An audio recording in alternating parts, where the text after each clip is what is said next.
Drawing every day until I reach 1 million subscribers. Like I always say, if I can draw it, then I publish it. Draw the news with Spy Nation. Yo, my ninjas, listen up. On here checking my YouTube-ish, looking around to find something interesting to draw. You know I draw every day and post my stuff on here. I draw to practice my drawing skills and eventually one day I'll have my own cartoon, but yo, that's a long way off. So I'm in my feed, right, and I come across this crazy story, so let's draw about it and talk about it, bams. Koreans outraged by incessant, emergency alert, text messages about BTS.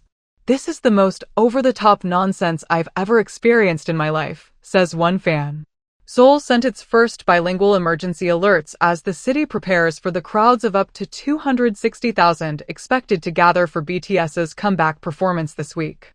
The city government said it issued safety text messages in both Korean and English Friday morning, marking a shift in how authorities communicate with the growing number of foreign visitors at large-scale events. The alerts detailed a series of road closures in central Seoul, including major routes near Gwanghwamun Square. Sejongdero is set to be closed from 9 p.m. Friday through 6 a.m. Sunday, while nearby Sejikro and Semunanro will face partial closures during peak hours on the day of the concert. Officials said the bilingual messages reflect expectations of a surge in overseas fans traveling to Seoul for the performance. The move also signals a change in the city's communication strategy. Authorities have long relied on a government-run safety app that provides multilingual alerts, but it requires users to actively check for updates. Text messages are now being used to deliver warnings directly to phones in real time. The city also noted that the bilingual alerts will continue through the day of the concert, including instructions for crowd dispersal after the event. That said, Seoul residents are expressing frustration with the incessant text alerts. But what's wrong with them being over the top about safety? LOL. It's better than no alerts. Well, if they had just held it at the concert venue, we wouldn't have to deal with all this over-the-top nonsense.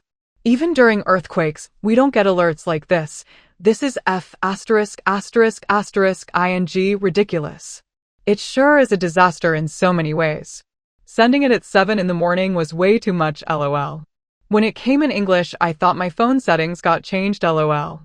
It is truly a state of emergency. Suddenly no deliveries, buses stopped, subways skipping stops, can't even go to weddings. The government is promoting this in such an over-the-top way. I live on the outskirts of Seoul, so it doesn't even affect me, but getting English alerts early in the morning was so annoying.